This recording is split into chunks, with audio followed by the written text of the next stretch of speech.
Bonjour à tous, j'espère que vous allez bien, on se retrouve aujourd'hui pour une nouvelle vidéo et on se retrouve aujourd'hui pour un hors-série spécial jeu rétro. Même si le jeu dont je vais parler aujourd'hui n'est pas si vieux que ça, puisqu'il est sorti en 2011, il est plus non plus de toute première fraîcheur. Le jeu dont on va parler aujourd'hui s'appelle Test Drive Unlimited 2, j'avais déjà présenté le 1 il y a fort longtemps, il y a plusieurs années, bien longtemps avant que je sache que je ferais régulièrement des formats de présentation d'anciens jeux. Si vous n'avez jamais entendu parler de Test Drive Unlimited 1, qui est pour moi meilleur que le 2 d'ailleurs, pour plusieurs raisons qu'on évoquera peut-être dans cette vidéo, si la vidéo n'est pas trop longue, mais si par curiosité vous avez envie de voir à quoi ressemble TDU1, je vous invite à aller voir cette vidéo qui est toujours en ligne sur ma chaîne. Aujourd'hui on va parler de Test Drive Unlimited 2 que je vais présenter dans cette vidéo. Ça permettra peut-être à certains de découvrir le jeu et ça permettra à d'autres peut-être de se rappeler de bons souvenirs. Je sais que les gens qui ont en général joué à ce jeu considèrent que TDU2 était vraiment une pépite pour son époque. D'ailleurs si vous aussi vous y avez joué à l'époque, je vous invite à me laisser votre avis en commentaire et puis pour ceux qui ne l'ont jamais fait, malheureusement bon courage à vous parce que le jeu est difficilement trouvable de manière officielle. Alors si jamais vous le testez grâce à une manière officielle ou moins officielle, n'hésitez pas à me dire vos retours en commentaire, que je sache un petit peu ce que pensent les gens de ce jeu s'ils le découvrent seulement en 2023. Comme d'habitude, n'hésitez pas à laisser un petit like pour soutenir la chaîne et à vous abonner pour les prochains contenus, les prochaines vidéos que je ferai dans cette série, mais évidemment les autres vidéos que je fais quotidiennement ainsi que les lives. Alors, TDU2, développé par Eden Games et édité par Atari, donc ça c'est comme pour le premier Test Drive. D'ailleurs, sachez qu'Atari c'est Infogrames et que Atari, quelques années après la sortie de ce TDU2, a malheureusement déposé le bilan en 2011. L'année de la sortie de ce Test Drive Limited 2 était la dernière bonne année pour eux en termes de sortie de jeu, et après ça s'est un petit peu cassé la gueule. Le concept de TDU2 est le même que celui de TDU1, c'est-à-dire vous proposez un jeu de course en monde ouvert, en open world, et ça bien avant les Forza Horizon. TDU2 est sorti en 2011, le premier Forza Horizon est sorti en 2012. Donc proposez aux joueurs des courses dans un monde ouvert, mais avec la sauce de Test Drive Unlimited par-dessus, c'est-à-dire un accent mis sur les possibilités RP et sur le housing et la gestion de personnages. On en parlera plus tard dans cette vidéo, mais c'est un point qui a beaucoup marqué les joueurs et qui a été très apprécié. TDU2 ne se déroulera pas sur une île, comme c'était le cas pour TDU1, mais bel et bien sur deux îles. La première map c'est Ibiza, c'est une nouveauté pour la série de TDU et il y a une bonne moitié du jeu qui se passe dessus. Et la deuxième moitié du jeu se déroule sur Hawaï qui est la map de TDU1 mais remise au goût du jour sur TDU2 et c'est pas juste un simple retour de map histoire de faire kiffer ceux qui ont joué à TDU1 mais c'est vraiment pour le coup une partie intégrante du jeu avec plein de nouvelles courses, plein de nouveaux lieux, des graphismes à travailler. Ils sont pas juste contentés de faire un copier-coller. Sachez qu'au total les deux maps de TDU2 cumulaient 2116 km², c'est-à-dire presque 20 fois plus que Forza Horizon 5 qui en était en 2011 et les maps étaient assez bien détaillé quand même. Le concept du jeu est assez simple, vous participez à un grand championnat appelé Solar Crown, c'est d'ailleurs de là que vient le nom du prochain Test Drive, le Test Drive 3 qui s'appelle Test Drive Solar Crown. Et pour progresser dans ce championnat, vous allez devoir affronter plusieurs boss correspondant à différentes catégories de voitures, à différents styles de pilotage, comme les classiques, le tout-terrain et les sportives, et vous devrez progresser au sein de ces différentes catégories de pilotage via plusieurs niveaux de performance. Par exemple, vous avez chez les classiques la licence C4, la licence C3, C2, etc.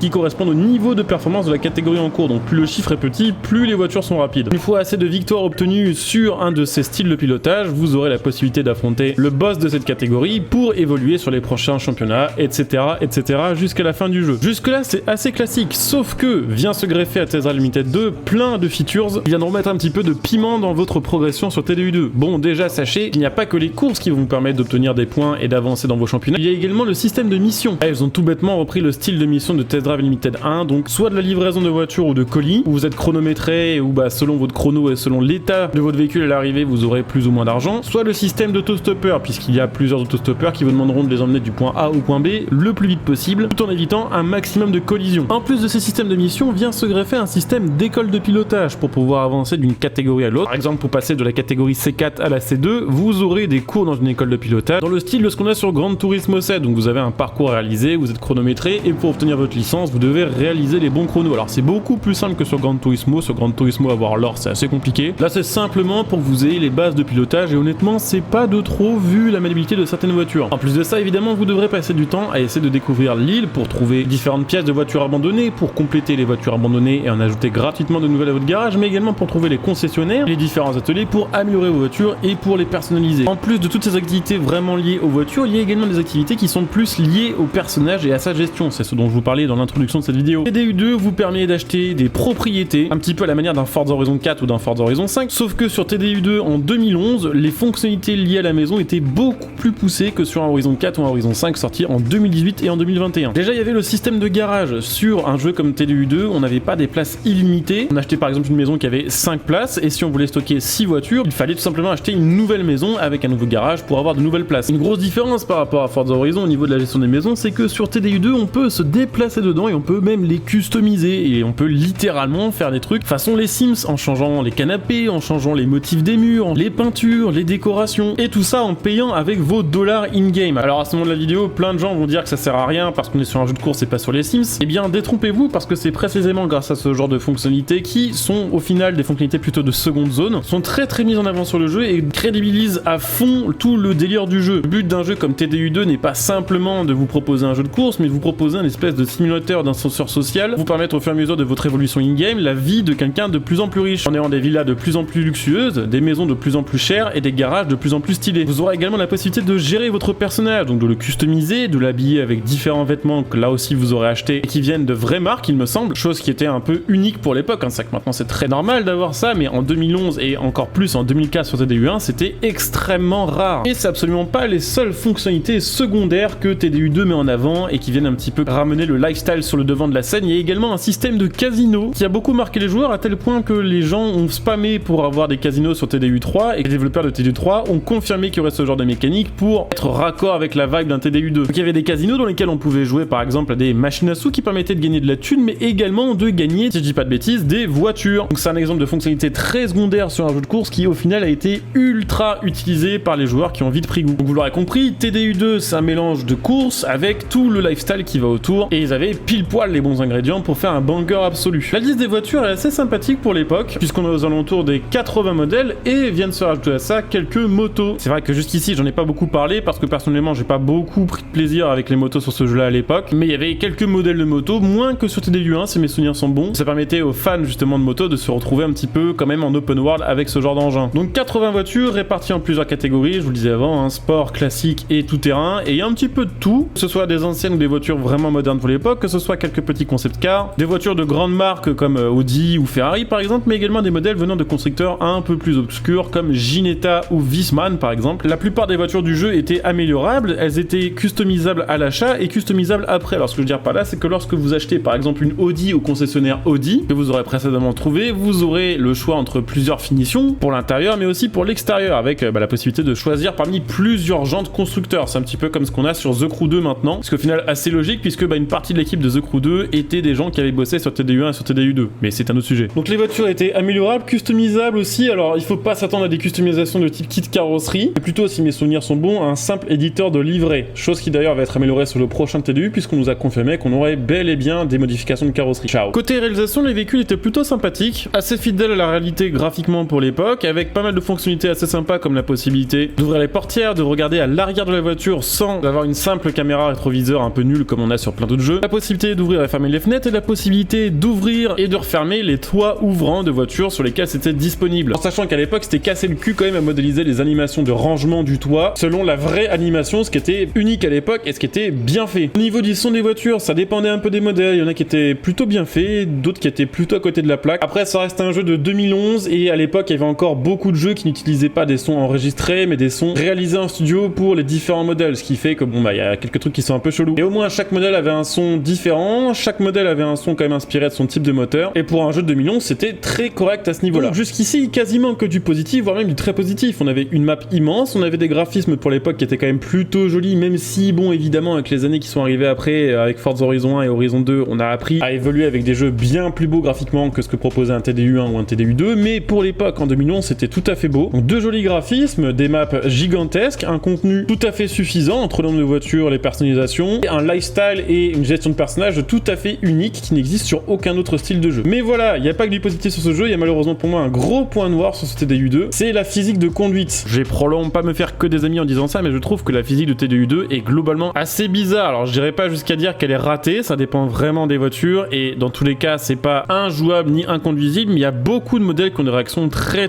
bizarres. Je dirais que la plupart des voitures propulsion du jeu sont malheureusement les plus grosses victimes de cette physique un peu particulière, qui encourageait les joueurs à l'époque à jouer avec majoritairement des 4 roues motrices parce que plus efficace sur le jeu, alors que c'était pas forcément le cas en réalité. En plus de ça, la caméra du jeu était assez bizarre, elle me fait penser à la caméra du mode drift de The Crew 2, c'est-à-dire que la caméra est centrée sur l'avant de la voiture et non pas sur l'arrière, c'est-à-dire qu'en cas de dérive, lors d'un drift par exemple, la caméra placera sa position selon le placement des roues avant, ce qui donne un feeling très bizarre et assez désagréable dans certaines circonstances. Vous l'aurez compris, le cas TDU2 est assez paradoxal parce qu'on a un jeu de course qui est considéré comme étant une vraie référence par tous les joueurs qui ont joué à l'époque, où les points secondaires comme le RP, le lifestyle, la gestion sont sont très réussies et très mises en avant, et où la conduite passe presque en arrière-plan et est globalement moins réussie que d'autres aspects du jeu. En plus de toutes les fonctionnalités que j'ai citées, sachez qu'il y avait 2-3 petites choses en plus, notamment un système de club qui permettait de se rassembler autour d'un thème particulier de véhicule, et la police qui parfois vous prenait en chasse sur l'open world. Alors c'était un petit peu différent de TDU1. TDU1, dès qu'on faisait quelque chose de mal, même si la police n'était pas dans les environs, on avait directement l'indice de recherche. Sur TDU2, l'indice de recherche ne montait que si on faisait un délit dans le champ de vision de la police. Mais il y avait des petites courses poursuites, c'était un petit peu annexe parce qu'on n'est pas sur un gros jeu street race façon Need for Speed qui met ça beaucoup en avant. Il n'y a pas une police qui va chercher absolument à vous arrêter par tous les moyens et qui aura plusieurs levels de voitures de plus en plus durs à semer. Mais il y a quand même la police et pour l'ambiance du jeu, ça compte. TDU2 est globalement un jeu qui a été très apprécié par la communauté. Pour tous les bons points que j'ai cités, c'est vrai que la seule chose qui a été vraiment, on va dire, mis de côté, malheureusement, c'est la physique des voitures. Et autant ça passait en 2011, autant je suis pas sûr que ce genre de défaut passerait en 2023. Je pense que si TDU3 est beau, a de bons contenus, mais a une physique un petit peu hasardeuse, les gens seront beaucoup plus critiques et beaucoup plus sévères qu'à cette époque-là. D'ailleurs, un petit peu ce qui s'est passé avec The Crew 2, malheureusement, ça qu'on pouvait critiquer, mais une des deux grosses critiques qui revenaient régulièrement sur The Crew 2, c'est la physique. Et d'ailleurs, même 5 ans après la sortie du jeu, même si c'est beaucoup mieux, il y a toujours des catégories de véhicules sur The Crew 2 qui sont en 2023 vraiment une punition à jouer. Personnellement, cette physique un peu bizarre m'a pas empêché d'apprécier le jeu, et j'en garde plutôt un bon souvenir, même si pour moi, TDU1 reste globalement plus réussi. Certes, il n'y avait pas autant de possibilités de lifestyle et de création et de gestion de personnages, mais le jeu était graphiquement encore plus impressionnant pour son époque, à tel point que c'était parmi les jeux les plus durs à faire tourner sur PC à cette période-là, et la physique de TDU1, même si elle était un peu rigide, au moins n'avait pas tous ces problèmes-là, et la caméra était globalement mieux pensée. En tout cas, TDU1 et TDU2 sont des excellents jeux, cette série, j'espère, sera de retour en grande pompe avec l'arrivée de TDU3, et même peut-être redevenir une licence récurrente, ce qui serait vraiment incroyable. J'ai beaucoup d'espoir concernant TDU3, et je pense qu'une partie d'entre vous, évidemment, c'est partie des jeux que j'attends énormément cette année, et qu'évidemment, je découvrirai en live. Alors si ça vous tente, n'hésitez pas à venir me follow sur Twitch pour les prochains lives, à utiliser éventuellement votre Twitch Prime pour soutenir ma chaîne gratuitement et profiter de plein de petits bonus. Vous pouvez aussi soutenir ma chaîne en faisant vos achats via mes liens de soutien sous cette vidéo. Il y a le lien Instant Gaming pour acheter vos jeux, le lien Mattel.net pour acheter votre matos, et évidemment, vous pouvez aussi devenir des soutiens via le bouton rejoindre sous cette vidéo, ce qui vous fera profiter de plein de petits bonus et ce qui soutient vraiment la chaîne sur le long terme.